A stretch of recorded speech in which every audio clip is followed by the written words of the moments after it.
बहुत ही प्यारे बच्चों, अज आप 8वीं क्लास का साइंस विषय का जोड़ा 16वां पाठ है जिसका नाम है प्रकाश।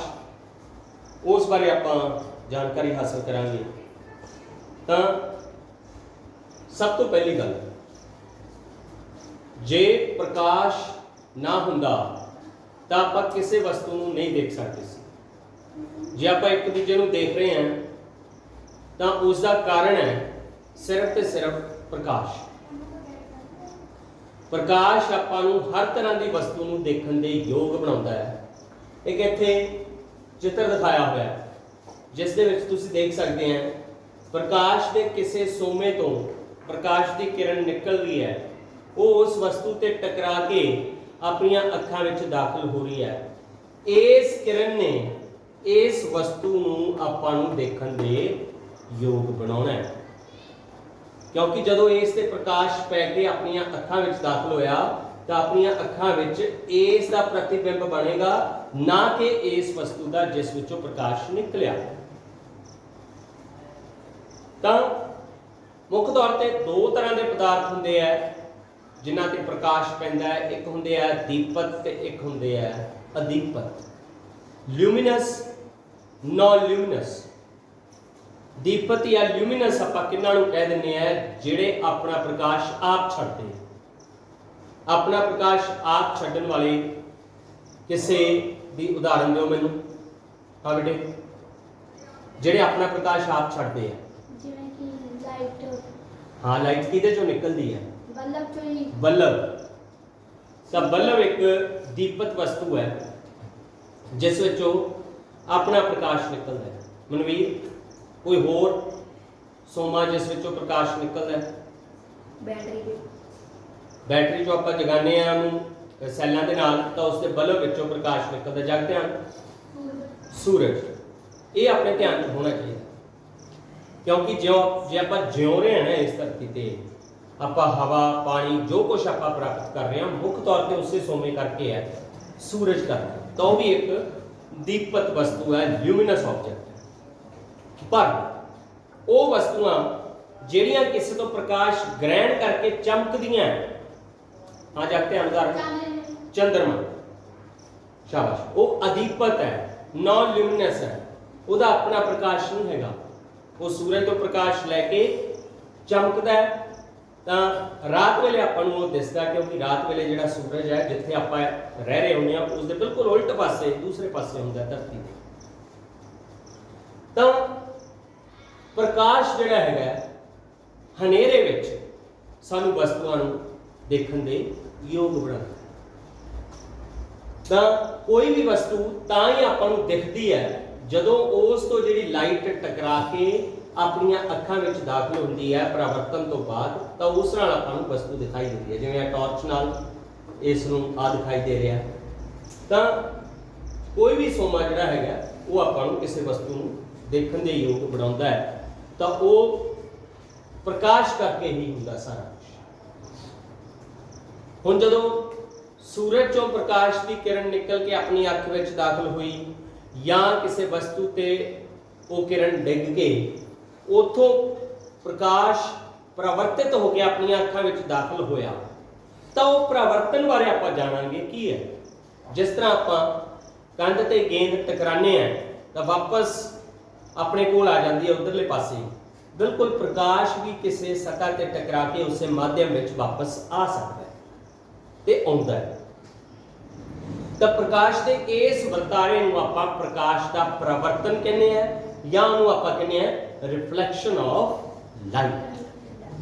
तो इसकी परिभाषा च भी यही बनया कि जदों प्रकाश किसी चमकदार सतह ते टकरा के अपनी दिशा बदल लेंदा है, उससे टकरा रहा सी इस दिशा च पर वापस मुड़ के आ रहा उल्ट दिशा च, आ उससे माध्यम विच रहा है।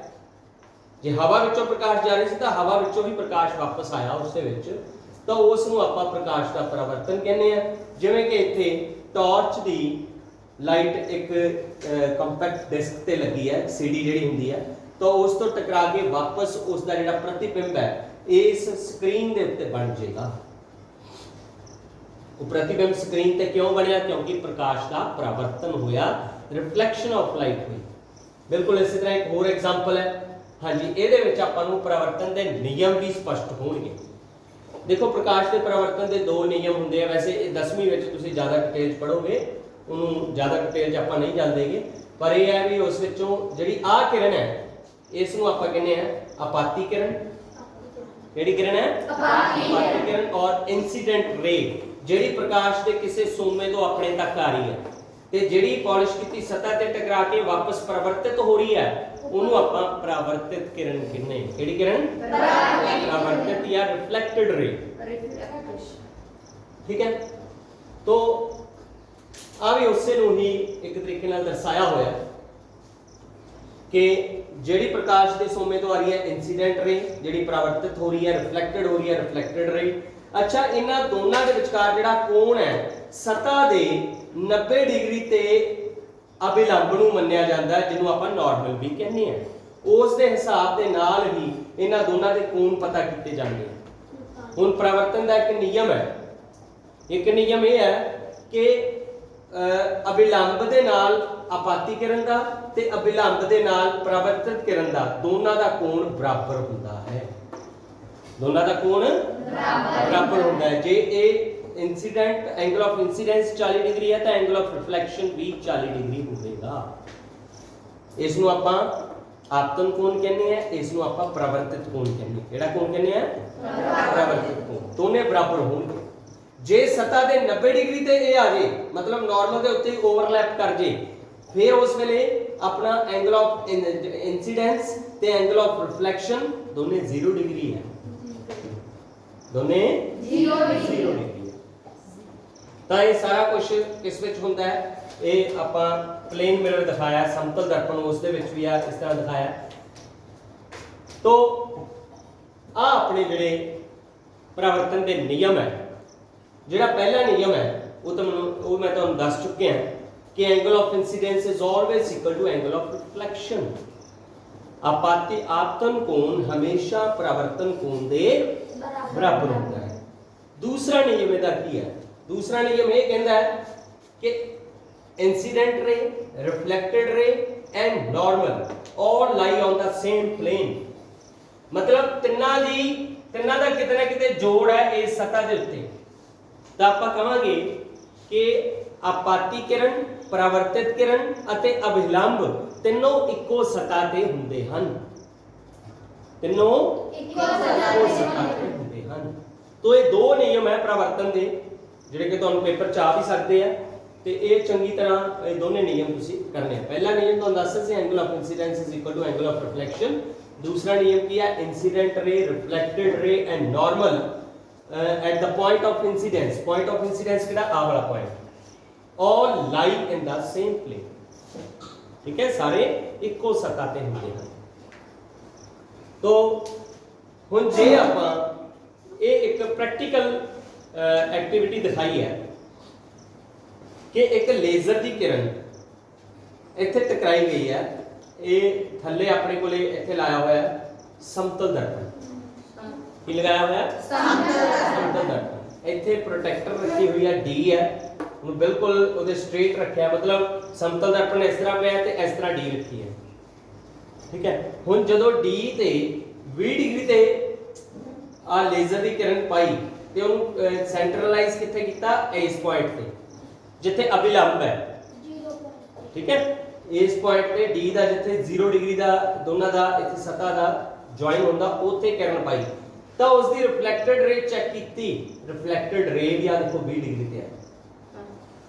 ਇਨਸੀਡੈਂਟ ਰੇ ਵੀ 20 ਡਿਗਰੀ ਤੇ ਸੀ, ਰਿਫਲੈਕਟਡ ਰੇ ਵੀ 20 ਡਿਗਰੀ ਤੇ ਸੀ। ਤਾਂ ਇੱਕ ਪ੍ਰੈਕਟੀਕਲ ਐਕਟੀਵਿਟੀ ਹੈ, ਇਸ ਤੋਂ ਕਲੀਅਰ ਹੋ ਗਿਆ।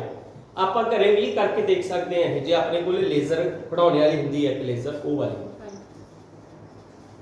तो मोबाइल की टॉर्च नाल भी ये कर सकते हैं आप। ठीक है, हुण आपां उसे परावर्तन दे विचों देखांगे कि समतल दर्पण दे नाल प्रकाश का परावर्तन किवें हुंदा है। उहदे कुछ नियम है जिहड़े आपां नूं, कुछ उसदे लक्षण है जिहड़े आपां नूं जानने पैणगे, क्योंकि वो लक्षणों का उपयोग अपने लिए कितना किते 5 नंबर का प्रश्न आता है या 3 नंबर का प्रश्न आता है, ਉਹਦੇ ਵਿੱਚ ਆਪਾਂ ਉਹ ਲੱਛਣ ਲਿਖਾਂਗੇ ਤਾਂ ਆਪਾਂ ਕਰ ਸਕਦੇ ਹਾਂ। तो समतल दर्पण के केस में देखो इस प्रैक्टिकली भी दिखाया गया। प्रैक्टिकली की दिखाया, क्या एक समतल दर्पण स्टैंडिंग च है। इधरले पासे कोई वस्तु रखी हुई है जो मोमबत्ती जगा के रखी है। मोमबत्ती के दीपत खेतर चों जिस विच उसकी लाट जग रही है, वो लाट चों बहुत सारिया किरणा निकल के समतल दर्पण से टकराउणगियां, टकरा के इत्थे इत्थे हुण उसका अभिलंब बन जाएगा। ਜਿਹੜਾ ਇੱਕ ਅਨੁਮਾਨਿਤ ਹੁੰਦਾ ਅਭਿਲੰਬ, ਉਹ ਅਸਲ ਵਿੱਚ ਨਹੀਂ ਹੁੰਦਾ, ਉਹਨੂੰ ਅਨੁਮਾਨ ਲਗਾਉਣਾ ਪੈਂਦਾ ਹੈ। ਬਾਕੀ ਕਿਰਨਾਂ ਤਾਂ ਆਪਾਂ ਨੂੰ ਦਿਸ ਜਾਣਗੀਆਂ ਉਸ ਵਿੱਚ। ਤੋਂ ਇਸ ਦੇ ਨਾਲ ਪਰਿਵਰਤਨ ਹੋ ਗਿਆ, ਆਪਣੀ ਅੱਖ ਵਿੱਚ ਕਿਰਨ ਦਾਖਲ ਹੋ ਗਈ, ਦੋਨੇ ਕਿਰਨਾਂ। ਪਰ ਆਪਾਂ ਨੂੰ ਕਿੱਥੋਂ ਇਹ ਆਉਂਦੀ ਨਜ਼ਰ ਹੋਵੇਗੀ, ਆਪਾਂ ਨੂੰ ਇਹ ਲੱਗੇਗਾ ਵੀ ਇਹ ਮੋਮਬੱਤੀ ਦੀ ਜਿਹੜੀ ਕਿਰਨ ਹੈ ਇਧਰੋਂ ਆ ਰਹੀ ਹੈ ਤੇ ਇਧਰਲੇ ਪਾਸੇ ਉਸ ਦਾ ਪ੍ਰਤੀਬਿੰਬ ਆਪਾਂ ਨੂੰ ਇਹਦੇ ਵਿੱਚ ਦਿਖਾਈ ਦੇਵੇਗਾ दर्पण के अंदर। ठीक है, तो ये मोमबत्ती का प्रतिबिंब आप दर्पण च देखा, बिल्कुल इस तरह आप अपना प्रतिबिंब भी दर्पण में देखते हैं। जदों मान लो आप शीशे सामने खड़े हैं तो अपने ते तो बल्ब तो रोशनी पैंदी है, अपने पूरी बॉडी ते रोशनी पई, वो रोशनी पै के परिवर्तन होके कली कली किरण दर्पण में दाखिल हुई। कलियां दो किरणें नहीं दाखिल होंदियां, बहुत सारिया किरणा अपने शरीर के कल्ले कल्ले बिंदु तो किरण परिवर्तित होंदी है। इस दे विच जदों आपां किसी शीशे मूहरे खड़ते हैं, जिन्ना अपने शरीर का हिस्सा शीशे मूहरे आ रहा वो सारे ते किरणा जिहड़ियां टकरा के परिवर्तित हो रही हैं, ते वो परिवर्तित किरणा की गिनती कितनी बड़ी हो सकती, अनंत हो सकती है।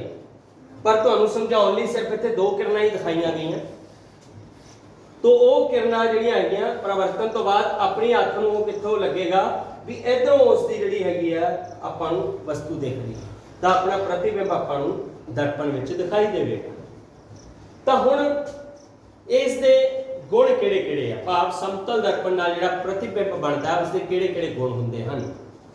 What are the features of the image when the image is formed by a plane mirror? बाया प्लेन मिरर। सब तो पहला तुसीं मैनूं एक एक करके दसना है कि जिहड़ा प्रतिबिंब बनेगा वो तुसीं हत्थ खड़े करने, मैं तुहानूं पुछांगा जिहड़ा प्रतिबिंब बनेगा वो सीधा बनेगा या उल्टा बनेगा? हाँ बेटे, उल्टा है, उल्टा प्रतिबिंब। हाँ बेटे जागते हैं, उल्टा प्रतिबिंब बनेगा। तुहानूं दिखाई दे रहा उल्टा प्रतिबिंब बनेगा? मतलब जे अपना सिर ऊपर है तो सिर ऊपर ही बनेगा कि सिर थल्ले ते पैर उत्ते बनेगा? नहीं, सीधा बनेगा, सीधा प्रतिबिंब बनेगा। जो टॉपिक समझाया जाता तो उन्हें ध्यान नाल सुन लिया करो। तो इस में जो तुहानूं दिखाया दो एक्टिविटियां दिखाइयां है, तुसीं उस विच प्रतिबिंब देखिया भी अभी लाट उत्ते है तो इधर भी लाट उत्ते ही बनी है। तो इन्हां गलतियां तो ही आपां सिੱਖਦੇ हैं। तो समतल दर्पण दे विच हमेशा जो प्रतिबिंब बनेगा वो सीधा बनेगा या उल्टा? सीधा बनेगा। तो पहला लक्षण ये है जो समतल दर्पण दे नाल आपां प्रतिबिंब बनावांगे। दूसरा एक गुण होर देखना आपां, तुसीं हाँ या ना उत्तर देना, हाथ खड़े करने, ठीक है। तो क्वेश्चन ये है कि वस्तु का प्रतिबिंब जिहड़ा है जो एक टाइम ते बनिया वो वस्तु के आकार का बनेगा या वस्तु तो छोटा या बड़ा? हाँ बेटे, आकार दा ही, ਉਹਦੇ सेम ਇੱਕੋ ਜਿਹੇ ਆਕਾਰ ਦਾ ਕਿ ਵੱਖ ਆਕਾਰ ਦਾ? ਇੱਕੋ ਜਿਹੇ ਆਕਾਰ। ਬਿਲਕੁਲ ਸਹੀ, ਤੁਸੀਂ ਦੇਖ ਵੀ ਰਹੇ ਹੋ ਕਿ ਆਪਣਾ ਆਕਾਰ ਜਿਹੜਾ ਹੈਗਾ ਬਿਲਕੁਲ ਉਨਾ ਹੀ ਬਣ ਰਿਹਾ ਸਮਤਲ ਦਰਪਣ ਦੇ ਵਿੱਚ, ਚਾਹੇ ਉਹ ਮੋਮਬੱਤੀ ਦਾ ਸੀਗਾ ਚਾਹੇ ਉਹ ਆਪਣਾ ਸੀਗਾ प्रतिबिंब ਇਸ ਦੇ ਵਿੱਚ। ठीक है, तो समतल दर्पण का यह दूसरा लक्षण है कि वस्तु जिन्ने आकार की होगी समतल दर्पण के अंदर उसका उही आकार आपां नूं प्रतिबिंब का दिखाई देगा। तीसरा लक्षण है इसका, तुसीं जज करना है कि वस्तु दर्पण तो जिन्नी दूरी ते पई है प्रतिबिंब भी दर्पण तो उन्नी दूरी ते बनेगा। हाँ जी कुड़ियां चो, हाँ बेटा तू दस। बिल्कुल सही है, वो तो दिखाई भी दे रहा है इस विच भी जिन्नी दूरी ते वस्तु पई है उन्नी दूरी ते ही प्रतिबिंब जिहड़ा हैगा दर्पण तो उसके अंदर बनेगा। तो ये तीसरा लक्षण सीगा। ਇੱਕ ਗੱਲ ਇਹਦੇ ਚ ਲੱਛਣ ਹੋਰ ਐਡ ਕਰ ਦਈਏ ਕਿ ਜੇ ਦਰਪਣ ਤੋਂ ਆਪਾਂ ਜਿਵੇਂ ਜਿਵੇਂ ਦੂਰ ਜਾਂਦੇ ਜਾਵਾਂਗੇ, ਹਾਂ, ਪ੍ਰਤੀਬਿੰਬ ਦਾ ਸਾਈਜ਼ ਵੀ ਉਵੇਂ ਉਵੇਂ ਘਟਦਾ ਜਾਵੇਗਾ। ਜੇ ਨੇੜੇ ਆਉਂਦੇ ਜਾਵਾਂਗੇ ਤਾਂ ਵੱਧਦਾ ਜਾਵੇਗਾ, ਤੇ ਜੇ ਦੂਰ ਜਾਂਦੇ ਰਹੋਗੇ ਤਾਂ ਘਟਦਾ। ਚੌਥਾ ਜਿਹੜਾ ਇਸ ਦਾ ਲੱਛਣ ਹੈਗਾ, ਅੱਛਾ ਇਹ ਤੁਹਾਨੂੰ ਸਮਝਣਾ ਪਵੇਗਾ, ਮੈਂ ਤੁਹਾਨੂੰ ਤਾਂ ਹੀ ਸਮਝਾਉਂਗਾ ਇਹਦੇ ਬਾਰੇ ਕਿ ਜਿਹੜਾ ਪ੍ਰਤੀਬਿੰਬ ਬਣੇਗਾ ਉਹ ਆਭਾਸੀ ਹੋਵੇਗਾ। ਪ੍ਰਤੀਬਿੰਬ ਕੀ ਹੋਵੇਗਾ? ਆਭਾਸੀ। ਹੁਣ ਸੁਣ ਲਓ, ਆਭਾਸੀ ਕੀ ਹੁੰਦਾ ਤੇ ਅਸਲ ਕੀ ਹੁੰਦਾ। ਦੇਖੋ ਦੋ ਤਰ੍ਹਾਂ ਦੇ ਪ੍ਰਤੀਬਿੰਬ ਬਣਦੇ ਆ। ਇੱਕ ਪ੍ਰਤੀਬਿੰਬ ਉਹ ਹੁੰਦੇ ਆ ਜਿਨ੍ਹਾਂ ਨੂੰ ਆਪਾਂ ਸਕਰੀਨ ਤੇ ਲਿਆ ਸਕਦੇ ਆ। ਜਿਵੇਂ ਆਪਾਂ ਥੀਏਟਰ ਵਿੱਚ ਫਿਲਮ ਦੇਖਣ ਜਾਂਦੇ ਆ, ਪ੍ਰੋਜੈਕਟਰ ਵਿੱਚੋਂ ਬਹੁਤ ਦੂਰ ਤੱਕ ਉਸ ਦੀਆਂ ਲਾਈਟ ਨਿਕਲਦੀਆਂ ਤੇ ਸਕਰੀਨ ਤੇ ਉਸ ਦੀ ਇਮੇਜ ਬਣ ਜਾਂਦੀ ਹੈ ਤੇ ਆਪਾਂ ਥੀਏਟਰ ਵਿੱਚ ਉੱਥੇ ਮਾਲ ਦੇ ਵਿੱਚ ਫਿਲਮ ਦੇਖ ਕੇ ਆਉਂਦੇ ਹਾਂ। ਸਕਰੀਨ ਤੇ ਉਸ ਦਾ ਪ੍ਰਤੀਬਿੰਬ ਬਣ ਗਿਆ ਫਿਲਮ ਦਾ ਜੋ ਪ੍ਰੋਜੈਕਟਰ ਵਿੱਚੋਂ ਦਿਖਾਈ ਜਾ ਰਹੀ ਸੀ। ਉਹ ਪ੍ਰਤੀਬਿੰਬ ਕਿਹੜਾ ਹੈ? ਅਸਲ ਹੈ। ਕਿਹੜਾ ਪ੍ਰਤੀਬਿੰਬ ਹੈ? ਅਸਲ। that is also called real image, ਕਿਉਂਕਿ ਉਹ ਰਿਐਲਿਟੀ ਦੇ ਵਿੱਚ ਹੈ। that's why that is called real image। ਪਰ ਜੋ ਦਰਪਣ ਜਾਂ ਜੋ ਪ੍ਰਤੀਬਿੰਬ ਸਕਰੀਨ ਤੇ ਨਹੀਂ ਬਣਦਾ ਤੇ ਉਹ ਦਰਪਣ ਦੇ ਅੰਦਰ ਬਣਦਾ ਹੈ, ਉਹ ਆਭਾਸੀ। ਜਿਹੜਾ ਦਰਪਣ ਦੇ ਅੰਦਰ ਬਣਦਾ ਹੈਗਾ, ਜਦੋਂ ਆਪਾਂ ਸਵੇਰੇ ਸ਼ੀਸ਼ੇ ਵਿੱਚ ਸ਼ਕਲ ਦੇਖ ਕੇ ਆਉਂਦੇ ਆ ਤਾਂ ਕਹਾਵਤਾਂ ਵੀ ਬਣੀਆਂ ਵੀ ਆਪਾਂ ਰੋਜ਼ ਆਪਣਾ ਝੂਠ ਦੇਖ ਕੇ ਆਉਂਦੇ ਆ ਸ਼ੀਸ਼ੇ ਦੇ ਵਿੱਚ। ਆਪਣਾ ਅਸਲੀ ਅਕਸ ਕੀ ਹੈ? ਜੋ ਆਪਾਂ ਕੰਮ ਕਰਦੇ ਆ ਦੂਸਰਿਆਂ ਤੇ ਉਸ ਦਾ ਕੀ ਪ੍ਰਭਾਵ ਪੈਂਦਾ ਹੈ। ਜੇ ਆਪਾਂ ਚੰਗਾ ਕੰਮ ਕਰਦੇ ਆ ਤਾਂ ਚੰਗਾ ਪ੍ਰਭਾਵ ਪਵੇਗਾ, ਉਹ ਆਪਣਾ ਅਸਲ ਇਮੇਜ ਹੈ, ਉਹ ਆਪਣਾ ਰੀਅਲ ਇਮੇਜ। ਪਰ ਜਦੋਂ ਆਪਾਂ ਦਰਪਣ 'ਚ ਦੇਖ ਕੇ ਆਉਂਦੇ ਆ, ਦਰਪਣ ਦੇ ਅੰਦਰ ਆਪਣਾ ਪ੍ਰਤੀਬਿੰਬ ਬਣ ਗਿਆ, ਉਹ ਪ੍ਰਤੀਬਿੰਬ ਕਿਹੜਾ ਹੈ? ਆਭਾਸੀ ਪ੍ਰਤੀਬਿੰਬ, ਜਾਂ ਉਹਨੂੰ ਆਪਾਂ ਕੀ ਕਹਿੰਦੇ ਆ? Virtual image. ਠੀਕ ਹੈ। ਹੁਣ ਇਸ ਸਮਤਲ ਦਰਪਣ ਦੇ ਅੰਦਰ ਪ੍ਰਤੀਬਿੰਬ ਬਣਿਆ। ਹੁਣ ਪ੍ਰਤੀਬਿੰਬ ਅਸਲ ਹੋਵੇਗਾ ਜਾਂ ਆਭਾਸੀ ਹੋਵੇਗਾ? ਆਭਾਸੀ। ਤਾਂ ਇਹ ਗੁਣ ਤੁਹਾਨੂੰ ਕਲੀਅਰ ਹੋ ਗਿਆ। ਚੌਥਾ। ਪੰਜਵਾਂ ਪੁਆਇੰਟ ਹੈ ਇਸ ਦਾ ਕਿ ਦਰਪਣ ਦੇ ਸਾਹਮਣੇ ਜੇ ਆਪਾਂ ਆਪਣਾ ਸੱਜਾ ਹੱਥ ਰੱਖਾਂਗੇ ਤਾਂ ਆਪਾਂ ਨੂੰ ਦਰਪਣ ਦੇ ਅੰਦਰ ਖੱਬੇ ਹੱਥ ਵਰਗਾ ਦਿਖਾਈ ਦੇਵੇਗਾ। ਜਿਵੇਂ ਆ ਤੁਸੀਂ ਦੇਖ ਰਹੇ ਹੋ, ਆ ਸੱਜਾ ਹੱਥ ਸਾਹਮਣੇ ਕੀਤਾ ਪਰ ਦਰਪਣ ਦੇ ਅੰਦਰ ਆਪਾਂ ਨੂੰ ਖੱਬੇ ਵਰਗਾ ਦਿਖ ਰਿਹਾ। ਦੇਖੋ ਐ ਕੀਤਾ ਜਾਂ ਐ ਕੀਤਾ, ਆ ਦੇਖੋ ਆ ਹੱਥ ਇਸ ਤਰ੍ਹਾਂ, ਅੰਦਰ ਆਪਾਂ ਨੂੰ ਇਸ ਤਰ੍ਹਾਂ ਦਿਖਾ ਰਹੇ। ਮਤਲਬ ਖੱਬਾ ਹੱਥ ਆਪਣਾ ਜਿਹੜਾ ਸੱਜੇ ਵਰਗਾ ਦਿਖਾਈ ਦੇਵੇਗਾ ਤੇ ਸੱਜਾ ਹੱਥ ਆਪਣਾ ਖੱਬੇ ਵਰਗਾ ਦਿਖਾਈ ਦੇਵੇਗਾ ਉਸ ਦੇ ਵਿੱਚ। ਤਾਂ ਇਹ ਆਪਣੇ ਜਿਹੜੇ ਪੰਜ ਇਸ ਦੇ ਲੱਛਣ ਹੈਗੇ ਆ ਜਿਹੜੇ ਆਪਾਂ ਨੂੰ ਸਮਝਣੇ ਪੈਣਗੇ ਇਸ ਦੇ ਵਿੱਚੋਂ ਪਲੇਨ ਮਿਰਰ ਦੇ। ਤੋ ਇਹ ਤੁਹਾਨੂੰ ਪੇਪਰ ਦੇ ਵਿੱਚ ਕਿਤੇ ਨਾ ਕਿਤੇ ਆ ਸਕਦੇ ਆ, ਇਸ ਲਈ ਇਹ ਜ਼ਰੂਰੀ ਹੈ ਕਰਨੇ। ਹੁਣ ਪਰਿਵਰਤਨ ਬਾਰੇ ਆਪਾਂ ਪੜ੍ਹਿਆ। ਦੋ ਤਰ੍ਹਾਂ ਦਾ ਪਰਿਵਰਤਨ ਹੁੰਦਾ ਹੈ। ਇੱਕ ਹੁੰਦਾ ਨਿਯਮਿਤ ਪਰਿਵਰਤਨ, ਇੱਕ ਹੁੰਦਾ ਅਨਿਯਮਿਤ ਪਰਿਵਰਤਨ। ਨਿਯਮਿਤ ਜਿਹਨੂੰ ਆਪਾਂ ਰੈਗੂਲਰ ਰਿਫਲੈਕਸ਼ਨ ਕਹਿ ਦਿੰਦੇ ਆ, ਅਨਿਯਮਿਤ ਨੂੰ ਆਪਾਂ ਡਿਫਿਊਜ਼ਡ ਜਾਂ ਇਰਰੈਗੂਲਰ ਰਿਫਲੈਕਸ਼ਨ ਕਹਿ ਦਿੰਦੇ ਆ। ਜੇ ਸਤਹ ਪਲੇਨ ਹੈ, ਜੇ ਸਤਹ ਪਲੇਨ ਹੈ ਤਾਂ ਉਸ ਵਿੱਚੋਂ ਜਿਹੜਾ ਪ੍ਰਕਾਸ਼ ਦਾ ਪਰਿਵਰਤਨ ਹੋਵੇਗਾ ਉਹ ਨਿਯਮਿਤ ਪਰਿਵਰਤਨ ਹੋਵੇਗਾ ਜਾਂ ਰੈਗੂਲਰ ਰਿਫਲੈਕਸ਼ਨ ਹੋਵੇਗੀ। ਜਿਵੇਂ ਤੁਸੀਂ ਆਹ ਦੇਖ ਰਹੇ ਆ, ਸਤਹ ਪਲੇਨ ਹੈ, ਪਲੇਨ ਮਿਰਰ ਹੈ, ਪ੍ਰਕਾਸ਼ ਦੀਆਂ ਕਿੰਨੀਆਂ ਪੈਰਲਲ ਕਿਰਨਾਂ ਆ ਰਹੀਆਂ? ਜਿਵੇਂ ਆ ਚਾਰ ਪੈਰਲਲ ਕਿਰਨਾਂ ਐਵੇਂ ਆ ਰਹੀਆਂ, ਉਸੇ ਤਰ੍ਹਾਂ ਚਾਰ ਪੈਰਲਲ ਜਿਹੜੀਆਂ ਸਮਾਂਤਰ ਹੈ ਇਹ ਰਿਫਲੈਕਟ ਹੋ ਗਈਆਂ। ਨਿਯਮਿਤ ਪਰਿਵਰਤਨ ਹੈ। ਰਿਫਲੈਕਟ ਜਿਹੜਾ ਆਪਣੇ ਕੋਲ ਰੈਗੂਲਰ ਰਿਫਲੈਕਸ਼ਨ ਹੈ। when parallel rays of light fall on a smooth surface the reflected rays are also parallel। ਜੇ ਸਮਾਂਤਰ ਆਪਾਤੀ ਕਿਰਨਾਂ ਕਿਸੇ ਪਾਲਿਸ਼ ਕੀਤੀ ਹੋਈ ਸਤਹ ਤੇ ਟਕਰਾਉਂਦੀਆਂ ਹਨ ਤਾਂ ਉਸ ਦਾ ਜਿਹੜਾ ਪਰਿਵਰਤਨ ਹੈ ਉਹ ਵੀ ਕੀ ਹੋਵੇਗਾ? ਸਮਾਂਤਰ ਹੋਵੇਗਾ। ਪਰ ਜੇ ਆਪਣੇ ਕੋਲੇ ਸਤਹ ਪਲੇਨ ਨਹੀਂ ਹੈਗੀ, ਇਰਰੈਗੂਲਰ ਹੈ, ਜਾਂ ਉਹ ਇਰਰੈਗੂਲਰ ਹੈ, ਜਿਹਨੂੰ ਆਪਾਂ ਕਹਿੰਦੇ ਨੇ ਅਨਿਯਮਿਤ ਸਤਹ ਹੈ, ਤਾਂ ਉਸ ਵਿੱਚੋਂ ਦੇਖੋ ਆ ਚਾਰ ਆਪਾਤੀ ਕਿਰਨਾਂ ਤਾਂ ਇਸ ਤੇ ਟਕਰਾਈਆਂ पर उस विचों जिहड़ा परावर्तन होया की ये परावर्तित किरणा पैरेलल है, एक दूजे दे समांतर है? नहीं। परावर्तन तो इत्थे भी होया, पर इत्थे परावर्तन दे ओ नियम लागू नहीं होए जिहड़े आपां पहलां कीते हैं। पहली गल तो पहला नियम नहीं लागू होया कि आपतन कोण हमेशा परावर्तन कोण के बराबर होगा। इत्थे आपतन कोण तो चाहे चारों इको जिहे है, पर परावर्तन कोण एक बारी आ हो गया परावर्तन, दूजी बारी आ हो गया परावर्तन। जे आपां इत्थे 90 डिग्री मन्नीए उसदे तां आपतन कोण ते परावर्तन कोण ਵੱਖ-ਵੱਖ हो जाणगे। ये अनियमित परावर्तन अपने कोले। तां परावर्तन दो तरह का हो गया, एक नियमित ते एक अनियमित। नियमित परावर्तन जिहड़ी समतल सतह राਹੀਂ हुंदा है ते अनियमित परावर्तन जिहड़ा हैगा ओह खुरदरी सतह दे नाल हुंदा है, जिहड़ी बिल्कुल समतल नहीं है। तो ये आप परावर्तन दी दोने किस्मां भी देखियां। फिर बहु प्रतिबिंब बनाना, ये टॉपिक अगला बहु प्रतिबिंब बनाना, जिन्हों आप मल्टीपल इमेजेस कहने हैं। आप क्लास दे विच पिछले दिनों च एक्टिविटी भी की सी, जिस विच तुहानूं दो समतल दर्पणां दे विचकार पॉइंट रख के उन्हां दोनों समतल दर्पणां दे अलग-अलग कोण बनाए सीगे डी दे अनुसार। तो उहदे च आपां प्रतिबिंब देखे सी किन्ने बनदे सी समतल दर्पणां दे विच। तां जे कोण दो समतल दर्पणां दे विच 45 डिग्री है तां प्रतिबिंब सब तो वध बनणगे भाव 60। जे 60 डिग्री है तां 5 प्रतिबिंब बनणगे। जे 90 डिग्री कोण है तां 3 बनणगे। जे 120 डिग्री कोण है 2 बनणगे। ते जे दोने समतल दर्पण बिल्कुल फ्लैट है भाव 180 डिग्री ते है तो सिर्फ एक प्रतिबिंब ही दिखाई देगा, क्योंकि जदों 180 डिग्री ते हो गए उस तो भाव है दोने सीधे हो गए। जिवें जिवें आपां इहनूं मोड़दे जावांगे सेंटर चों उवें उवें आपां विच कोण जिहड़ा हैगा घटाउंदे जावांगे।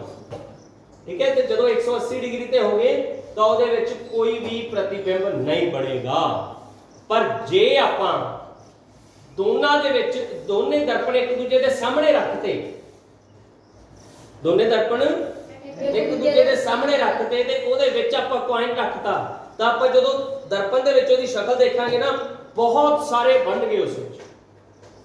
बिल्कुल उस तरह जे आपां नाई दी दुकान ते जाने आ, जदों कटिंग कराने उन्हें पिछे शीशा लगाया हुंदा, अगे भी शीशा हुंदा, तो तुहानूं अपने ही सिर ते बहुत सारे प्रतिबिंब उस विच दिखाई देंगे। ये आही केस है जदों दो दर्पण एक दूजे के समांतर पए होंगे, पैरेलल पए होंगे। ठीक है, the number of object infinite number भाव अनंत संख्यावां बन गईयां जिहड़ियां कि गिनियां नहीं जा सकदियां। ठीक है, हुण जिवें आपां दो समतल दर्पणां दे विच ਵੱਖ-ਵੱਖ कोण ते आपां उन्हां नूं जोड़िया सी, पर जे आपां तीन समतल दर्पणां नूं 60-60 डिग्री ते जोड़ देवांगे, तीन समतल दर्पणां नूं 60-60 डिग्री ते जोड़ देवांगे, बिल्कुल इस तरह जिहड़ा अपने कोले बनाया होया उत्थे यंत्र भी अपने कोले बनया होया है जिहड़ा आपां कलाइडोस्कोप बनाया सीगा। लॉक लगा भाई, चलो रहने दो, कोई नहीं चलो बस ठीक। तां तीन समतल दर्पणां नूं देखो किवें जोड़िया, 60-60 डिग्री ते तिन्नां नूं आपस में जोड़िया, जोड़ के तिन्नां नूं आपां उस दे एक पासे कागज लगा देना ते उस दे कागज वाले पासे आपां एक मोरी कर देनी है बिल्कुल उहदे सेंटर दे विच, ते दूसरे पासे खुले सिरे तो आपां उहनूं देखण दी कोशिश करनी है। जदों आपां देखांगे तां उहदे विच आपां नूं बहुत सारे प्रतिबिंब दिखाई देणगे। लो तां आ आपां कलाइडोस्कोप बनाया सीगा। जे इस कलाइडोस्कोप दे विच आपां देखिए तां इसे दे ही आपां नूं बहुत सारे प्रतिबिंब दिखाई देणगे।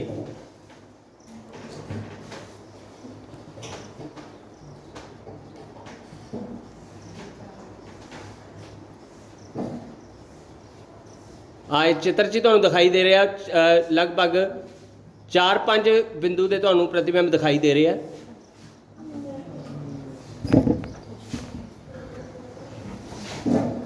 ਤਾਂ ਇਹ ਆਪਣਾ ਯੰਤਰ ਹੈ ਜਿਹਨੂੰ ਆਪਾਂ ਕਹਿੰਦੇ ਕਲਾਈਡੋਸਕੋਪ। ਜੇ ਆਪਾਂ ਇਸ ਦੇ ਵਿੱਚੋਂ ਚਿੱਤਰ ਜਿਹੜੇ ਬਣ ਗਏ ਉਹਨਾਂ ਦੇ ਪੈਟਰਨ ਦੇਖਣੇ ਆ ਤਾਂ ਦੇਖੋ ਕਿੱਡੇ ਸੋਹਣੇ ਸੋਹਣੇ ਪੈਟਰਨ ਬਣੇ ਹੋਏ ਆ। ਇਹ ਇਸੇ ਕਲਾਈਡੋਸਕੋਪ ਦੇ ਵਿੱਚ ਦਿਖਾਈ ਦੇਣਗੇ। ਜੇ ਆਪਾਂ ਉਸ ਵਿੱਚ ਮੰਨ ਲਓ ਕੋਈ ਰੰਗ ਕੋਈ ਬੋਲਾਂ ਪਾਤੀਆਂ ਛੋਟੀਆਂ ਛੋਟੀਆਂ ਜਾਂ ਕੋਈ ਛੋਟੀਆਂ ਛੋਟੀਆਂ ਕਈ ਰੰਗਦਾਰ ਹੁੰਦੇ ਆ ਸਟicker ਜੇ ਟਾਈਪ ਉਸ ਤਰ੍ਹਾਂ ਦੇ ਵਿੱਚ ਪਾਤੇ ਤਾਂ ਉਹਨਾਂ ਨੂੰ ਜਦੋਂ ਆਪਾਂ ਸ਼ੇਕ ਕਰਾਂਗੇ ਕਲਾਈਡੋਸਕੋਪ ਦੇ ਵਿੱਚ ਤੇ ਨਾਲ ਉਹਨੂੰ ਦੇਖਾਂਗੇ ਤਾਂ ਇਸ ਤਰ੍ਹਾਂ ਦੇ ਅਲੱਗ-ਅਲੱਗ ਪੈਟਰਨ ਬਣਨਗੇ। ਤਾਂ ਬੜਾ ਸੋਹਣਾ ਇਹ ਯੰਤਰ ਹੈਗਾ। ਤਾਂ ਕਲਾਈਡੋਸਕੋਪ ਕੀ ਹੈ? ਇੱਕ ਯੰਤਰ ਹੈ ਜਿਹੜੇ ਕਿ ਆਪਾਂ ਨੂੰ ਵਸਤੂਆਂ ਦੇ ਬਹੁ ਪ੍ਰਤੀਬਿੰਬ ਬਣਾਉਂਦਾ ਹੈਗਾ, ਉਹ ਦਿਖਾਉਂਦਾ ਹੈ। ਤੇ ਇਹਦੇ ਵਿੱਚ ਤਿੰਨ ਦਰਪਣਾਂ ਦੇ ਵਿੱਚ 60-60 ਡਿਗਰੀ ਤੇ ਤਿੰਨਾਂ ਨੂੰ ਆਪਸ ਵਿੱਚ ਜੋੜਿਆ ਹੁੰਦਾ ਹੈ ਤੇ ਜੋੜ ਕੇ ਇੱਕ ਸਿਲੰਡਰੀਕਲ ਬਕਸਾ ਬਣਾਉਂਦੇ ਆ। ਇਸੇ ਕਲਾਈਡੋਸਕੋਪ ਦੇ ਦੁਆਲੇ ਜੇ ਕੋਈ ਗੋਲਾਕਾਰ ਇਸ ਤਰ੍ਹਾਂ ਸਤ੍ਹਾ ਜੋੜ ਦਿੱਤੀ ਜਾਵੇ ਜਾਂ ਕੋਈ ਬੋਤਲ ਦਾ ਗੋਲਾਕਾਰ ਢੱਕਣ ਹੁੰਦਾ ਹੈ ਛੋਟੀ ਜਿਹੀ ਬੋਤਲ ਦਾ, ਉਹਨੂੰ ਰੰਗਦਾਰ ਕਰਕੇ ਉੱਤੋਂ ਢੱਕ ਕੇ ਤੇ ਦੂਸਰੇ ਪਾਸੇ ਦੇਖਣਯੋਗ ਹੋਣਾ ਚਾਹੀਦਾ ਕਲਾਈਡੋਸਕੋਪ ਜਿਵੇਂ ਆਪਾਂ ਉਹਨੂੰ ਦੇਖਿਆ ਸੀਗਾ। ਤਾਂ ਉਹ ਇਸ ਤਰ੍ਹਾਂ ਦੇ ਸੋਹਣੇ ਸੋਹਣੇ ਕਲਾਈਡੋਸਕੋਪ ਵੀ ਮਾਰਕੀਟ ਵਿੱਚ ਆਪਾਂ ਨੂੰ ਮਿਲਦੇ ਆ। तो बड़े सोहने पैटर्न बड़े सोहने डिजाइन बनते हैं। कादे नाल बनते हैं? उस दा सिद्धांत हुंदा है प्रकाश दा परावर्तन। ठीक है, तिन्ना दर्पणां दे नाल वो बनदा है। तो ये यंत्र सी कलाइडोस्कोप। हुण आपां डिस्पर्शन ऑफ लाइट बारे जाणांगे जिन्हों आपां प्रकाश दा वर्ण विखेपन भी कहने आ। प्रकाश दा वर्ण विखेपन।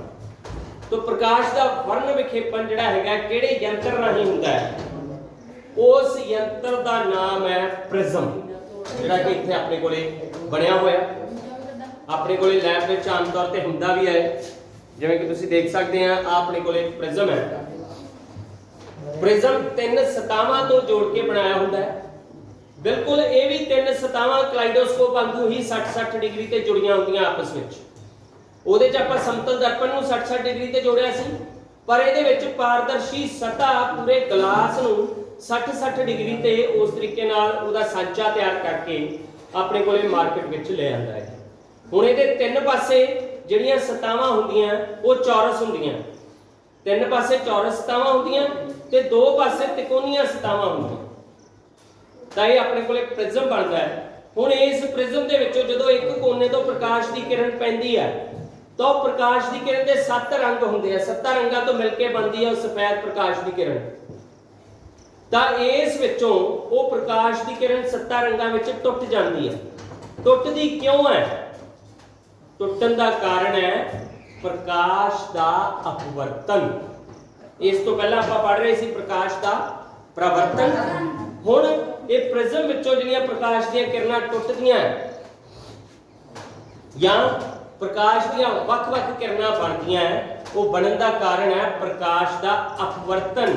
ਪ੍ਰਕਾਸ਼ ਦਾ ਅਪਵਰਤਨ ਕੀ ਹੁੰਦਾ ਹੈ ਕਿ ਪ੍ਰਕਾਸ਼ ਜਦੋਂ ਇੱਕ ਮਾਧਿਅਮ ਤੋਂ ਦੂਸਰੇ ਮਾਧਿਅਮ ਵਿੱਚ ਦਾਖਲ ਹੁੰਦਾ ਹੈ ਤਾਂ ਉਸ ਦੇ ਰਸਤੇ ਵਿੱਚ ਤਬਦੀਲੀ ਆ ਜਾਂਦੀ ਹੈ। ਉਸ ਦੇ ਰਸਤੇ ਵਿੱਚ ਤਬਦੀਲੀ ਆ ਜਾਂਦੀ ਹੈ। ਹੁਣ ਦੇਖੋ ਬੜੇ ਧਿਆਨ ਨਾਲ ਦੇਖਿਓ ਕਿ ਪ੍ਰਕਾਸ਼ ਦੀ ਆਹ ਕਿਰਨ ਦਾਖਲ ਹੋ ਰਹੀ ਹੈ ਪ੍ਰਿਜ਼ਮ ਦੇ ਵਿੱਚ, ਪਰ ਇਧਰੋਂ ਦੇਖੋ ਇਸ ਦੇ ਵਿੱਚ ਪ੍ਰਕਾਸ਼ ਦੀ ਕਿਰਨ ਦੀ ਸਪੀਡ ਸਲੋ ਹੋ ਗਈ। ਆ ਕਿਰਨ ਆ ਰਹੀ ਸੀ, ਜਾਣੀ ਇੱਥੇ ਚਾਹੀਦੀ ਸੀ, ਪਰ ਉਹ ਕਿਰਨ ਸਲੋ ਹੋ ਗਈ। ਸਲੋ ਹੋ ਕੇ ਉਹ ਇੱਧਰ ਨੂੰ ਆ ਗਈ ਕਿਉਂਕਿ ਮਾਧਿਅਮ ਬਦਲ ਗਿਆ। ਇੱਥੇ ਮਾਧਿਅਮ ਹਵਾ ਸੀ, ਇੱਥੇ ਮਾਧਿਅਮ ਕੱਚ ਹੈ। ਕਿਹੜਾ ਮਾਧਿਅਮ ਹੈ? ਕੱਚ ਹੈ, ਪਾਰਦਰਸ਼ੀ ਕੱਚ ਹੈ। ਤਾਂ ਇੱਥੇ ਪ੍ਰਕਾਸ਼ ਦੀ ਕਿਰਨ ਪਹਿਲਾਂ ਦੇ ਮੁਕਾਬਲੇ ਸਲੋ ਹੋ ਗਈ, ਉਵੇਂ ਉਵੇਂ ਹੌਲੀ ਹੁੰਦੀ ਜਾਵੇਗੀ ਤੇ ਅਖੀਰ ਤੇ ਇੱਥੇ ਬਹੁਤ ਸਲੋ ਹੋਵੇਗੀ।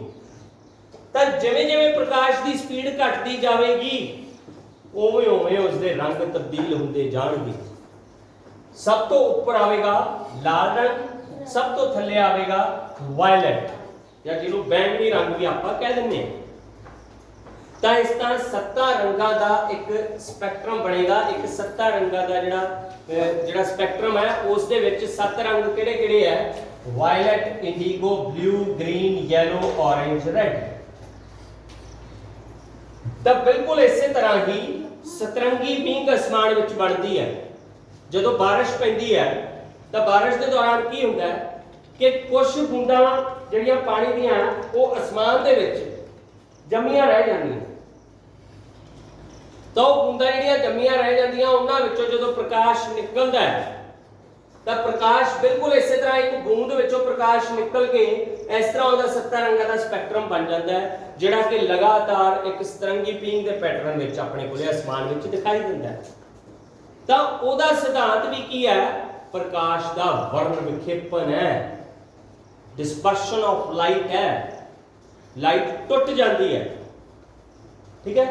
तो ਆਪਾਂ ਡਿਸਪਰਸ਼ਨ ਆਫ ਲਾਈਟ ਬਾਰੇ ਥੋੜਾ ਜਿਹਾ ਪੜ੍ਹ ਵੀ ਲੈਂਦੇ ਆ ਕਿ ਜਿਹੜੀ ਸੂਰਜ ਦੀ ਰੋਸ਼ਨੀ ਹੈ ਜਾਂ ਜਿਹੜਾ ਸਫੈਦ ਪ੍ਰਕਾਸ਼ ਹੈ ਇਹ 7 ਰੰਗਾਂ ਦਾ ਮਿਸ਼ਰਣ ਹੈ, ਤੇ ਜਦੋਂ ਉਸ ਪ੍ਰਕਾਸ਼ ਨੂੰ ਕਿਸੇ ਸਪੈਕਟਰਮ ਵਿੱਚੋਂ ਟਪਾਇਆ ਜਾਂਦਾ ਹੈ ਤਾਂ ਉਹ ਟੁੱਟ ਜਾਂਦਾ ਹੈ, ਟੁੱਟ ਕੇ ਉਸ ਤੋਂ 7 ਰੰਗ ਬਣ ਜਾਂਦੇ ਆ ਪ੍ਰਿਜ਼ਮ ਵਿੱਚੋਂ, ਜਾਂ ਮੀਂਹ ਦੀਆਂ ਜਿਹੜੀਆਂ ਬੂੰਦਾਂ ਅਸਮਾਨ ਵਿੱਚ ਜੰਮ ਗਈਆਂ ਉਹਨਾਂ ਵਿੱਚੋਂ। ਤਾਂ ਇਹ ਜਦੋਂ 7 ਰੰਗਾਂ ਵਿੱਚ ਸਪਲਿਟ ਹੋ ਜਾਂਦੀ ਹੈ ਤਾਂ ਉਸ ਦੇ ਜਿਹੜੇ 7 ਰੰਗ ਆ ਉਹਨਾਂ ਨੂੰ ਸ਼ਾਰਟਕਟ ਵਿੱਚ ਆਪਾਂ ਵਿਬਗਿਓਰ ਵੀ ਕਹਿੰਦੇ ਆ। ਵਿਬਗਿਓਰ ਮੀਨ ਵਾਇਲਟ, ਬੈਂਗਨੀ, indigo, blue, green, yellow, orange, red. ਤਾਂ ਜਿਹੜੀ ਸਤਰੰਗੀ ਪੀਂਗ ਵੀ ਹੈ ਜਾਂ ਰੇਨਬੋ ਜਿਹੜੀ ਕਾਜ਼ ਹੁੰਦੀ ਆ ਉਹ ਵੀ ਇਸੇ ਪ੍ਰਿੰਸੀਪਲ ਤੇ ਅਸਮਾਨ ਵਿੱਚ ਬਣਦੀ ਹੈ। ਅਗਲਾ ਟੌਪਿਕ ਜਿਹੜਾ ਹੈਗਾ ਆਪਣੇ ਕੋਲੇ ਮਨੁੱਖੀ ਅੱਖ ਹੈ। ਮੈਂ ਇੱਕ ਲੈਕਚਰ 'ਚ ਹੀ ਸਾਰਾ ਚੈਪਟਰ ਖਤਮ ਕਰ ਦਾਂਗਾ, ਥੋੜੀ ਦੇਰ ਹੀ ਹੋਰ ਹੈ। ਮਨੁੱਖੀ ਅੱਖ, ਮਨੁੱਖੀ ਅੱਖ ਆਪਣੀ ਅੱਖ ਦਾ ਇੱਕ ਅਜਿਹਾ ਯੰਤਰ ਹੈ, ਜੇ ਇਹ ਨਾ ਹੁੰਦਾ ਤਾਂ ਜਿੰਨੀ ਮਰਜ਼ੀ ਲਾਈਟ ਆਪਣੇ ਤੇ ਪੈਂਦੀ ਆਪਾਂ ਇੱਕ ਦੂਜੇ ਨੂੰ ਦੇਖ ਨਹੀਂ ਸਕਦੇ ਸੀ।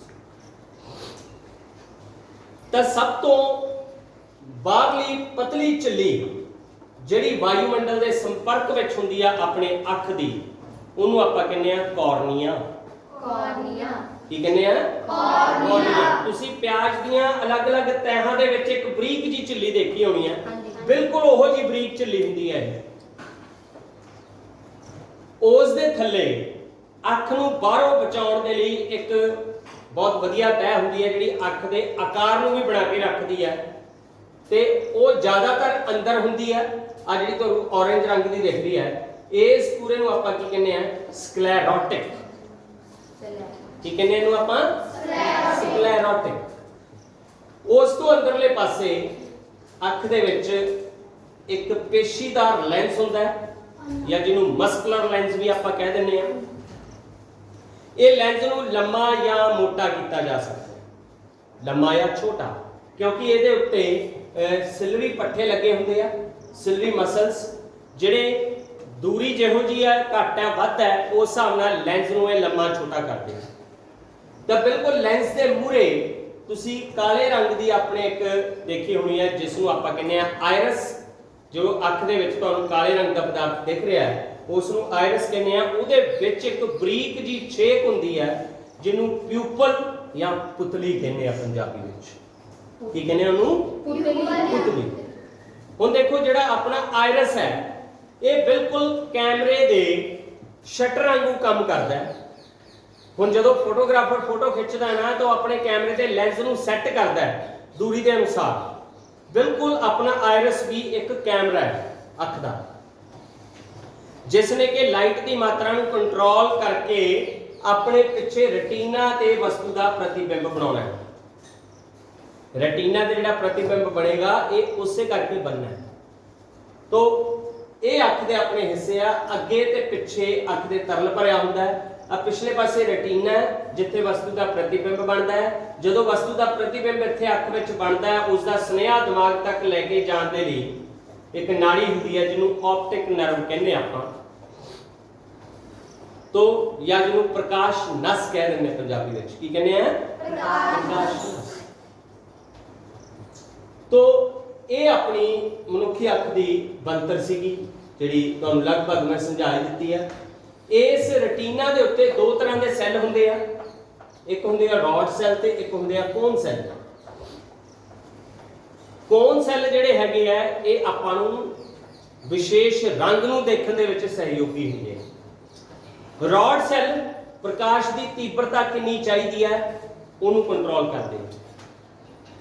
ਠੀਕ ਹੈ, ਜੇ ਜ਼ਿਆਦਾ ਪ੍ਰਕਾਸ਼ ਹੋਇਆ ਤਾਂ ਆਪਣੀ ਅੱਖ ਦੀ ਰੋਸ਼ਨੀ ਜਾ ਵੀ ਸਕਦੀ ਹੈ। ਇਹੀ ਕਾਰਨ ਹੈ ਵੀ ਜਦੋਂ ਗ੍ਰਹਿਣ ਆਪਾਂ ਦੇਖਦੇ ਹਾਂ, ਗ੍ਰਹਿਣ ਸਿੱਧੀ ਅੱਖ ਨਾਲ ਨਹੀਂ ਦੇਖਣਾ ਚਾਹੀਦਾ, ਜਾਂ ਤਾਂ ਐਕਸ-ਰੇ ਵਾਲਾ ਉਹ ਨੈਗੇਟਿਵ ਜਿਹਾ ਲੈ ਕੇ ਉਹਦੇ ਰਾਹੀਂ ਦੇਖਣਾ ਚਾਹੀਦਾ, ਜਾਂ ਕੋਈ ਸਪੈਸ਼ਲ ਯੰਤਰ ਆਉਂਦੇ ਉਹਦੇ ਨਾਲ ਦੇਖਣਾ ਚਾਹੀਦਾ।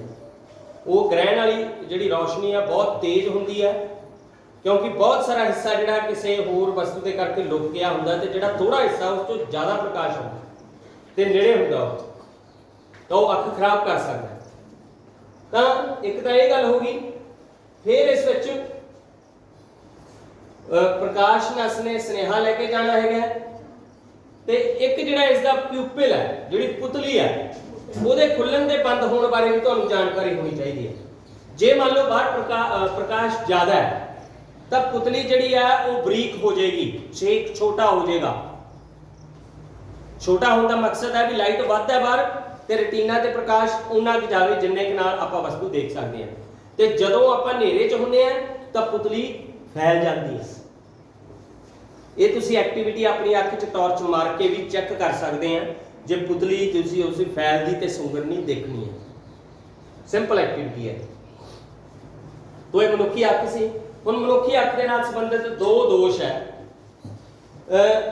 ਇੱਕ ਤਾਂ ਨਿਕਟ ਦ੍ਰਿਸ਼ਟੀ ਦੋਸ਼ ਹੈ, ਇੱਕ ਦੂਰ ਦ੍ਰਿਸ਼ਟੀ ਦੋਸ਼ ਹੈਗਾ ਇਸ ਦੇ ਵਿੱਚ। ਦੇਖੋ, ਇੱਕ ਦੋਸ਼ ਨੂੰ ਆਪਾਂ ਕਹਿੰਦੇ ਮਾਇਓਪੀਆ ਤੇ ਇੱਕ ਨੂੰ ਕਹਿੰਦੇ ਆ ਹਾਈਪਰਮੈਟ੍ਰੋਪੀਆ। ਠੀਕ ਹੈ। ਹੁਣ ਇਸ ਦੇ ਵਿੱਚ ਇੱਕ ਦੋਸ਼ ਇਹੋ ਜਿਹਾ ਆਉਂਦਾ ਹੈ, ਸਭ ਤੋਂ ਪਹਿਲਾਂ ਤਾਂ ਤੁਹਾਨੂੰ ਨਿਕਟ ਬਿੰਦੂ ਪਤਾ ਹੋਣਾ ਚਾਹੀਦਾ ਆਪਣਾ, ਵੀ ਕਿੰਨੀ ਦੂਰੀ ਤੇ ਆਪਾਂ ਕਿਤਾਬ ਰੱਖੀਏ ਆਪਾਂ ਸਹੀ ਪੜ੍ਹ ਸਕਦੇ ਹਾਂ। ਕਿੰਨੀ ਦੂਰੀ ਤੇ ਹੋਣੀ ਚਾਹੀਦੀ ਹੈ? 25 ਸੈਂਟੀਮੀਟਰ। ਕਿੰਨੇ ਤੇ? 25 ਸੈਂਟੀਮੀਟਰ। ਤੇ ਦੂਰ ਬਿੰਦੂ ਜਿਹੜਾ ਹੈਗਾ ਆਪਣਾ ਅਨੰਤ ਹੈ, ਇਨਫਿਨਿਟੀ। ਦੇਖੋ ਤਾਰੇ ਕਿੰਨੀ ਦੂਰ ਹੈ ਪਰ ਆਪਾਂ ਦੇਖ ਸਕਦੇ ਹਾਂ, ਪਰ ਦੂਰ ਬਿੰਦੂ ਜਿਹੜਾ ਜਿੰਨਾ ਮਰਜ਼ੀ ਹੈ। ਹੁਣ ਦੋ ਦੋਸ਼ ਹੈ, ਇੱਕ ਨਿਕਟ ਦ੍ਰਿਸ਼ਟੀ ਦੋਸ਼, ਇੱਕ ਦੂਰ ਦ੍ਰਿਸ਼ਟੀ ਦੋਸ਼। ਹੁਣ ਇੱਕ ਦੋਸ਼ ਤਾਂ ਇਹੋ ਜਿਹਾ ਹੈ ਜਿਸ ਵਿੱਚ ਕੀ ਹੈ ਕਿ ਵਸਤੂ ਦਾ ਪ੍ਰਤੀਬਿੰਬ ਰੈਟੀਨਾ ਤੇ ਪੈਣ ਦੀ ਬਜਾਏ ਰੈਟੀਨਾ ਤੋਂ ਪਹਿਲਾਂ ਬਣ ਜਾਂਦਾ ਹੈ। ਇੱਕ ਦੋਸ਼ ਇਹੋ ਜਿਹਾ ਹੈ ਰੈਟੀਨਾ ਦੇ ਪੈਣ ਦੀ ਬਜਾਏ ਰੈਟੀਨਾ ਦੇ ਮਗਰ ਬਣ ਜਾਂਦਾ ਹੈ। ਤੋਂ ਇਹਨਾਂ ਦੋਨਾਂ ਦੋਸ਼ਾਂ ਨੂੰ ਦੂਰ ਕੀਤਾ ਜਾ ਸਕਦਾ ਹੈ। ਜੇ ਰੈਟੀਨਾ ਤੋਂ ਪਹਿਲਾਂ ਪ੍ਰਤੀਬਿੰਬ ਬਣ ਰਿਹਾ ਹੈ ਤਾਂ ਅਵਤਲ ਲੈਂਸ ਦੀ ਵਰਤੋਂ ਕਰੋ, ਜੇ ਰੈਟੀਨਾ ਦੇ ਪਿੱਛੇ ਪ੍ਰਤੀਬਿੰਬ ਬਣ ਰਿਹਾ ਹੈ ਤਾਂ ਉੱਤਲ ਲੈਂਸ ਦੀ ਵਰਤੋਂ ਕਰੋ। ਇਹਦੇ ਨਾਲ ਆਪਣੇ ਕੋਲੇ ਜਿਹੜੇ ਦੋਨਾਂ ਦੋਸ਼ਾਂ ਦਾ ਆਪਾਂ ਨਿਪਟਾਰਾ ਕਰ ਸਕਦੇ ਹਾਂ। ਹਾਈਪਰਮੈਟ੍ਰੋਪੀਆ ਜਿਹੜਾ ਹੈਗਾ, ਜਿਹੜਾ ਮਾਇਓਪੀਆ ਜਦੋਂ ਪ੍ਰਤੀਬਿੰਬ ਪਹਿਲਾਂ ਬਣ ਜਾਂਦਾ ਹੈ ਉਸ ਸਥਿਤੀ ਨੂੰ ਹੈ, ਤੇ ਜਿਹੜਾ ਹਾਈਪਰਮੈਟ੍ਰੋਪੀਆ ਹੈਗਾ ਇਹ ਉਹ ਸਥਿਤੀ ਹੈ ਜਦੋਂ ਪ੍ਰਤੀਬਿੰਬ ਪਿੱਛੇ ਬਣਦਾ ਹੈ। ਤਾਂ ਦੋਨਾਂ ਦੋਸ਼ਾਂ ਨੂੰ ਦੂਰ ਕੀਤਾ ਜਾ ਸਕਦਾ ਹੈ। ਇਹਨਾਂ ਬਾਰੇ ਡਿਟੇਲ 'ਚ ਆਪਣੇ ਕੋਲ ਚੈਪਟਰ ਨਹੀਂ ਹੈਗਾ, ਇਸ ਕਰਕੇ ਇਹ ਨਹੀਂ ਮੈਂ ਜ਼ਿਆਦਾ ਡਿਟੇਲ 'ਚ ਸਮਝਾਊਂਗਾ। ਸਿਰਫ ਇਹ ਪਤਾ ਹੋਣਾ ਚਾਹੀਦਾ ਕਿ ਦੂਰ ਦ੍ਰਿਸ਼ਟੀ ਦੋਸ਼ ਤੇ ਨਿਕਟ ਦ੍ਰਿਸ਼ਟੀ ਦੋਸ਼ ਇਹ ਹੈ ਤੇ ਇਹਨਾਂ ਨੂੰ ਦੂਰ ਕਿਵੇਂ ਕੀਤਾ ਜਾ ਸਕਦਾ ਹੈ। ਹੁਣ ਆਹ ਸਭ ਤੋਂ ਇੰਪੋਰਟੈਂਟ ਟੌਪਿਕ ਹੈ ਜਿਹੜਾ ਕਿ ਆਪਾਂ ਅਪਲਾਈ ਵੀ ਕਰਨਾ ਜਾਣਦੇ ਹਾਂ ਜ਼ਿੰਦਗੀ ਵਿੱਚ, ਕਿ ਸਵੇਰੇ ਉੱਠ ਕੇ ਆਪਾਂ ਨੂੰ ਅੱਖਾਂ ਜਿਹੜੀਆਂ ਠੰਡੇ ਪਾਣੀ ਨਾਲ ਧੋਣੀਆਂ ਚਾਹੀਦੀਆਂ। ਜੇ ਮੰਨ ਲਓ ਆਪਾਂ ਨੂੰ ਅੱਖਾਂ ਦੇਖਣ ਦੀ ਕੋਈ ਪ੍ਰੋਬਲਮ ਹੈਗੀ ਹੈ ਤਾਂ ਅੱਖਾਂ ਵਾਲੇ ਡਾਕਟਰ ਕੋਲ ਜਾ ਕੇ ਆਪਾਂ ਨੂੰ ਚੈੱਕਅਪ ਕਰਾਉਣਾ ਚਾਹੀਦਾ ਹੈ। ਉਸ ਹਿਸਾਬ ਨਾਲ ਫਿਰ ਉਹ ਆਪਾਂ ਨੂੰ ਦੱਸੇਗਾ ਦਵਾਈ, ਜਾਂ ਆਪਣੇ ਐਨਕਾਂ ਲੱਗਣਗੀਆਂ ਦੂਰ ਦ੍ਰਿਸ਼ਟੀ ਦੋਸ਼ ਦੇ ਨਾਲ ਜਾਂ ਨਿਕਟ ਦ੍ਰਿਸ਼ਟੀ ਦੋਸ਼ ਦੇ ਨਾਲ ਸੰਬੰਧਿਤ। ਫਿਰ ਇਹ ਆ ਕਿ ਬਹੁਤ ਤੇਜ਼ ਲਾਈਟ ਹੋਈ ਉਹਦੇ ਸਾਹਮਣੇ ਜ਼ਿਆਦਾ ਨਹੀਂ ਜਾਣਾ ਚਾਹੀਦਾ ਆਪਾਂ ਨੂੰ। ਇਸੇ ਤਰ੍ਹਾਂ ਜੇ ਆਪਣੀ ਅੱਖ ਦੇ ਵਿੱਚ ਕੋਈ ਕਣ ਦਾਖਲ ਹੋ ਗਿਆ ਮਿੱਟੀ ਦਾ ਤਾਂ ਅੱਖ ਨੂੰ ਇਸ ਤਰ੍ਹਾਂ ਮਲਣਾ ਨਹੀਂ ਚਾਹੀਦਾ। ਉਹ ਮਲਣ ਦੇ ਨਾਲ ਆਪਾਂ ਉਹ ਕਣ ਨੂੰ ਅੱਖ ਦੇ ਵਿੱਚ ਅੱਗੇ ਪਹੁੰਚਾ ਰਹੇ ਹਾਂ, ਹੋਰ ਕਿਤੇ ਪਿਛਲੇ ਪਾਸੇ ਜਾ ਕੇ ਆਪਣੀ ਅੱਖ 'ਚ ਹੋਰ ਦਿੱਕਤ ਪੈਦਾ ਕਰ ਸਕਦਾ ਉਹ। ਤਾਂ ਇਸ ਕਰਕੇ ਅੱਖਾਂ ਨੂੰ ਮਲਣਾ ਨਹੀਂ ਚਾਹੀਦਾ ਆਪਾਂ ਨੂੰ। ਫਿਰ ਪੜ੍ਹਨ ਵੇਲੇ 25 ਸੈਂਟੀਮੀਟਰ ਦੀ ਦੂਰੀ ਕਿਤਾਬ ਦੀ ਹੋਣੀ ਚਾਹੀਦੀ ਹੈ। ਬਿਲਕੁਲ ਜੇ ਨੇੜੇ ਕਰਾਂਗੇ ਤਾਂ ਸਿਰ ਦੁਖਣ ਲੱਗ ਜਾਏਗਾ, ਤਾਂ ਦੂਰੀ 25 ਸੈਂਟੀਮੀਟਰ ਹੋਣੀ ਚਾਹੀਦੀ ਕਿਤਾਬ ਦੀ। ਇਹਨੂੰ ਕਿਵੇਂ ਆਪਾਂ ਅੱਖਾਂ ਦੀ ਸਾਂਭ ਸੰਭਾਲ ਕਰ ਸਕਦੇ ਹਾਂ? ਵਿਟਾਮਿਨ ਏ ਵਾਲੇ ਜਿਹੜੇ ਭੋਜਨ ਹੈ ਉਹ ਜ਼ਿਆਦਾ ਖਾ ਕੇ, ਜਿਨ੍ਹਾਂ ਵਿੱਚ ਭਰਪੂਰ ਵਿਟਾਮਿਨ ਹੁੰਦਾ, ਹਰੀਆਂ ਪੱਤੇਦਾਰ ਸਬਜ਼ੀਆਂ 'ਚ ਵਿਟਾਮਿਨ ਭਰਪੂਰ ਹੁੰਦਾ ਹੈ, ਪਾਲਕ ਹੋ ਗਏ ਜਾਂ ਗਾਜਰਾਂ ਹੋ ਗਈਆਂ, ਉਹ ਆਪਾਂ ਨੂੰ ਵੱਧ ਖਾਣੇ ਚਾਹੀਦੇ ਆ, ਜਿਸ ਨਾਲ ਅੱਖਾਂ ਦੀ ਆਪਣੀ ਜਿਹੜੀ ਹੈਗੀ ਆ ਸਮੱਸਿਆ ਦੂਰ ਰਹਿੰਦੀ ਹੈ। ਹੁਣ ਇਹ ਜਿਹੜਾ ਆਪਾਂ ਪਾਠ ਪੜ੍ਹਿਆ ਜਿਨ੍ਹਾਂ ਵਿੱਚ ਇਹ ਗੁਣ ਨਹੀਂ ਹੈਗਾ ਪ੍ਰਕਾਸ਼ ਨੂੰ ਮਹਿਸੂਸ ਕਰਨ ਦਾ ਅੱਖਾਂ ਦੇ ਵਿੱਚ, ਉਹਨਾਂ ਦੇ ਲਈ ਸਿੱਖਣ ਦੇ ਲਈ ਹੋਰ ਤਰ੍ਹਾਂ ਦੇ ਅੱਖਰ ਚੱਲਦੇ ਆ। ਉਹਨਾਂ ਦੀ ਇੱਕ ਸਿੱਖਣ ਪ੍ਰਣਾਲੀ ਹੈ, ਇੱਕ ਭਾਸ਼ਾ ਹੈ, ਉਸ ਭਾਸ਼ਾ ਨੂੰ ਆਪਾਂ ਬ੍ਰੇਲ ਲਿਪੀ ਕਹਿੰਦੇ ਆ। ਬ੍ਰੇਲ ਲਿਪੀ ਕਿਹੜੀ ਲਿਪੀ ਹੁੰਦੀ ਹੈ? ਬ੍ਰੇਲ ਲਿਪੀ। ਜਿਵੇਂ ਮੋਟਾ ਆਪਣੇ ਚਾਰਟ ਪੇਪਰ ਹੁੰਦਾ ਹੈ, ਉਸ ਚਾਰਟ ਪੇਪਰ ਦੇ ਉੱਪਰ ਪੈਨਸਲ ਦੇ ਨਾਲ ਅਲੱਗ-ਅਲੱਗ ਤਰ੍ਹਾਂ ਦੇ ਡਾਟ ਬਣਾ ਕੇ ਉਹਨਾਂ ਤੋਂ ਅੱਖਰ ਬਣਾਉਂਦੇ ਆ। ਜਿਵੇਂ ਆਹ ਦੇਖੋ, ਜੇ ਜੇ ਲਿਖਣਾ ਹੈ ਤਾਂ ਜੇ ਲਿਖਣ ਦਾ ਤਰੀਕਾ ਕੀ ਹੈ ਕਿ ਇੱਕ ਡਾਟ ਇਸ ਤਰ੍ਹਾਂ ਦਾ ਹੋਵੇ ਜਿਹੜਾ ਉੱਪਰਵਾਂ ਹੁੰਦਾ, ਬਾਕੀ ਦੇ ਹਲਕੇ ਹੁੰਦੇ, ਮਤਲਬ ਇਹਨਾਂ ਵਿੱਚ ਮੋਰੀਆਂ ਕੀਤੀਆਂ ਹੁੰਦੀਆਂ, ਤੇ ਕਈ ਇਹੋ ਜਿਹੇ ਬਿੰਦੂ ਹੁੰਦੇ ਆ ਜਿਹੜੇ ਉੱਪਰਵੇਂ ਹੁੰਦੇ ਬਾਹਰ ਨੂੰ। ਉਹ ਬਿੰਦੂ ਜੇ ਮੋਰੀ ਇੱਕ ਹੋਈ ਤੇ ਬਾਕੀ ਦੇ 5 ਉੱਪਰਵੇਂ ਹੋਏ, ਉਹਨਾਂ ਤੋਂ ਉਹਨਾਂ ਨੇ ਪਛਾਣ ਲੈਣਾ ਇਹ ਕਿਹੜਾ ਅੱਖਰ ਹੈ, ਇਹ ਹੈ। ਕਿਹੜਾ ਅੱਖਰ ਹੈ, ਇਹ ਹੈ। ਜੇ ਇਸ ਤਰ੍ਹਾਂ 2 ਹੋਏ B ਹੈ, ਜੇ ਇਸ ਤਰ੍ਹਾਂ 2 ਹੋਏ ਤਾਂ C ਹੈ। ਇਸ ਤਰ੍ਹਾਂ ਕਰਕੇ, ਜੇ ਇਸ ਤਰ੍ਹਾਂ ਕਰਕੇ ਹੋਏ ਬਹੁਤ ਸਾਰੇ ਅਲੱਗ-ਅਲੱਗ। ਆ ਦੇਖੋ ਐਂਡ ਨੂੰ ਵੀ ਲਿਖਿਆ ਗਿਆ ਇਸ ਤਰ੍ਹਾਂ ਕਰਕੇ ਲਿਖਿਆ ਐਂਡ ਨੂੰ। ਫੋਰ ਨੂੰ 6 ਦੇ 6 ਡਾਟ ਕੱਢ ਕੇ ਮੋਰੀਆਂ ਵਾਲੇ ਉਸ ਦੇ ਵਿੱਚ। ਤਾਂ ਇਸ ਤਰ੍ਹਾਂ ਦੀ ਉਹਨਾਂ ਦੀ ਲੈਂਗੁਏਜ ਚੱਲਦੀ ਆ। ਉਹਨਾਂ ਨੂੰ ਬ੍ਰੇਲ ਲਿਪੀ ਸਿਖਾਈ ਜਾਂਦੀ ਆ। ਸਪੈਸ਼ਲ ਅੰਧ ਵਿਦਿਆਲਿਆ ਬਣੇ ਹੋਏ ਆ, ਉਹਨਾਂ ਵਿੱਚ ਟੀਚਰ ਹੁੰਦੇ ਆ ਬ੍ਰੇਲ ਲਿਪੀ ਸਿਖਾਉਣ ਦੇ। ਅਸੀਂ ਨਹੀਂ ਪੜ੍ਹੀਗੀ ਕਿਉਂਕਿ ਅਸੀਂ ਦੇਖ ਸਕਦੇ ਹਾਂ। ਜਿਹੜੇ ਬੱਚਿਆਂ ਨੂੰ ਨਹੀਂ ਦਿਖਾਈ ਦਿੰਦਾ ਉਹਨਾਂ ਨੂੰ ਫਿਰ ਉਹਨਾਂ ਅੰਧ ਵਿਦਿਆਲਿਆ ਦੇ ਵਿੱਚ ਦਾਖਲ ਕਰਾਇਆ ਜਾਂਦਾ ਹੈ। ਤੇ ਲੂਈ ਬ੍ਰੇਲ ਸੀਗਾ ਉਸ ਦਾ ਨਾਮ, ਜਿਹਨੇ ਇਹ ਲਿਪੀ ਬਣਾਈ ਸੀਗੀ। ਤੋ ਉਸ ਦਾ ਆਪਾਂ ਨੂੰ ਪਤਾ ਹੋਣਾ ਚਾਹੀਦਾ ਹੈ ਕਿ 1932 ਦੇ ਵਿੱਚ ਇਹ ਵਾਲੀ ਜਿਹੜੀ ਵਰਤਮਾਨ ਪ੍ਰਣਾਲੀ ਅਪਣਾਈ ਗਈ ਸੀ।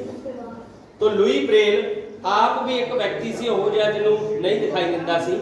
ਉਹਨੇ ਲਿਪੀ ਇਜਾਦ ਕੀਤੀ ਜਿਹੜੀ ਕਿ ਸਾਰੇ ਅੰਧ ਵਿਦਿਆਲਿਆਂ ਦੇ ਵਿੱਚ ਪੜ੍ਹਾਈ ਜਾਂਦੀ ਹੈ। ਤੋ ਇਹ ਆਪਾਂ ਜਿਹੜਾ ਪਾਠ ਹੈ ਆਪਣਾ ਕੰਪਲੀਟ ਕੀਤਾ।